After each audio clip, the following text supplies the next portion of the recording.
Your brain is the most powerful weapon in the world. Once you put away your phones and your computers and all that we have nowadays, yeah, it's great. We're up to date. But your brain is the only thing you have when you're going through depression, when you're going through hard times, when you're going through death, real life. You can't Google that, man. You're alone. You're alone. You may have a shrink you're going to. You may have a best friend you're going to. But there's 24 hours in the day where you're alone in this brain.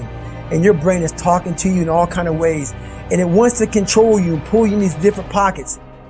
If you can't control your own brain and your brain controls you, you got to tell your brain where you want to go and how you want to go and how you want to get there. You got to control it. If not, it's over. What existed for me was, okay, man, how am I going to make this work?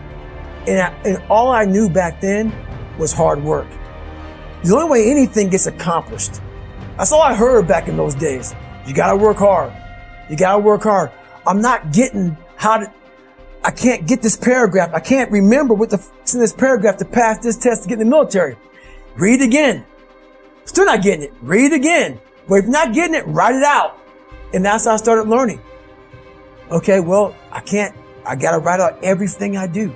And then write it out again. And write it out again. And guess what happened? I got it. I can't swim. I'm negative buoyant. Go back again. I can't swim. Go back again. Go back again. Go back again. I got it. I realized if I keep going back and going back and going back until this just becomes, your mind will say, okay, we're going to figure it out. Because he is not going to stop. It's not like I'm going to try one more time. No. It's just like alarm clock goes off, boop, we're going back. I can't read right, we're going back.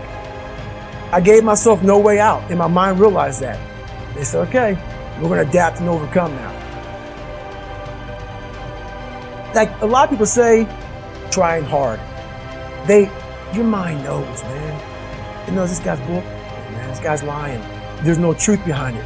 When I was in Navy SEAL training, people go, how were you there for 18 months? The program was only 6 months long. You were in 3 hell weeks in 1 year. No one's ever done that. How did you do that? I talk about the new norm.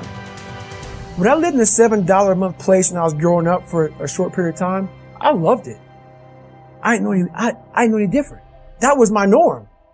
Once we moved out of that place, we moved to a $236 a month place. I was like, I never want to go back to that little piece of shit. But if you go back to that $7 a month place and you realize this is where I live, this is all I got. Your mind says, Roger that. This is home.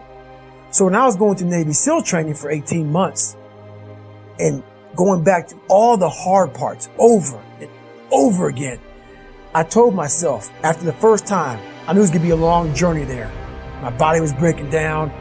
It was just how it was going on. I said, you know what? This is my new norm. So my mind said, it's like going to work. Like you go to work, you put your suit and tie on. I go into suffering every day. Every day, suffering, being broken, duct taping my feet up, stress fractures, shin splints, being broken. This is my new norm. And your mind says, if we're not broken, this ain't normal. We gotta be broken. So then your mind starts to get tougher and tougher and more callous. People, how'd you run on broken feet? Broken shins. My mind knew this is how we operate. We're in Navy SEAL training. This is what we are. I became hell. And that became my new norm. I gave myself no way out. There was nothing outside these walls of hell. Nothing. I love God, but for a short period of time, I became the devil because that was hell. I became the boss, the owner, the CEO of Navy SEAL training. That was my mindset. And that's how you get through things. You immerse yourself wherever it is, and you become that. You become that and give yourself no way out. When I was 297 pounds and I was fat as hell trying to be a Navy SEAL, the scariest thing in the world to me, even to this day, was that could have been the rest of my life. I thought then I was trying hard. That's the scariest thing in the world. I thought then 297 pound, working for Ecolab, spraying for cockroaches, making $1,000 a month. I thought that was me at my 100% potential.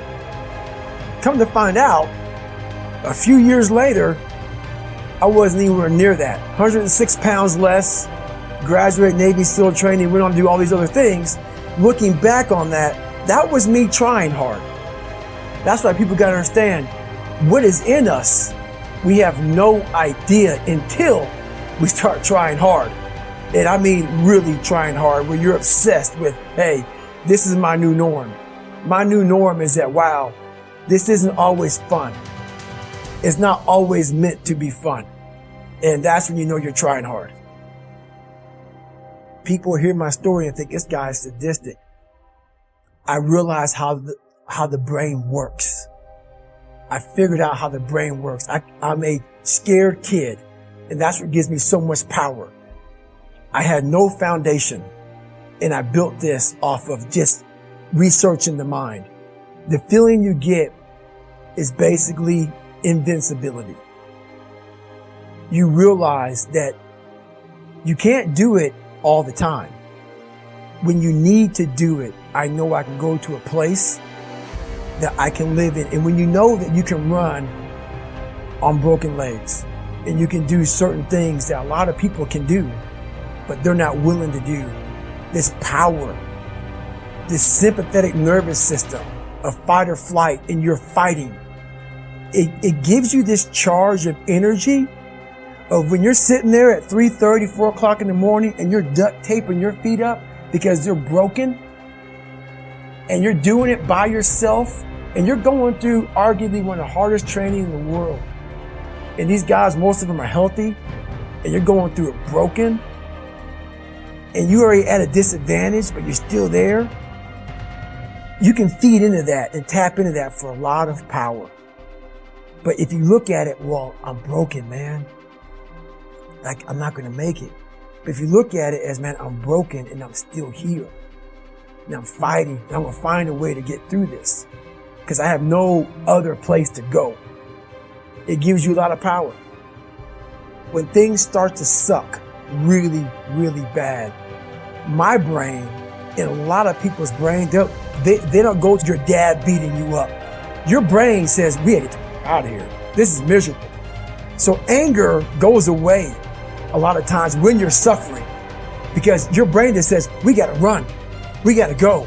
So that anger is not popping up saying, oh, I want to show them. I want to show those people. No, there has to be a much deeper. When I say deeper, it has to be down to mineral soil. It has to be down to that nice mineral soil where nothing can burn.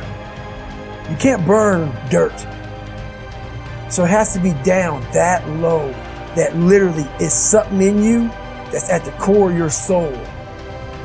But you don't find it unless you spend a lot of time with what you want to be in life. I can't give that to you. You can't give it to somebody. When you find your true passion in life, and my passion for me was like, oh, I want to be, I didn't give Navy SEALs, Army, I don't give a shit. I want to serve my country. I want to be someone that I'm proud of. I want to look at myself in the mirror because I was so disappointed. That accountability mirror I talk about, I was so disappointed in what I saw every day. I wanted everybody to love David Goggins. And a lot of people did. I didn't love myself.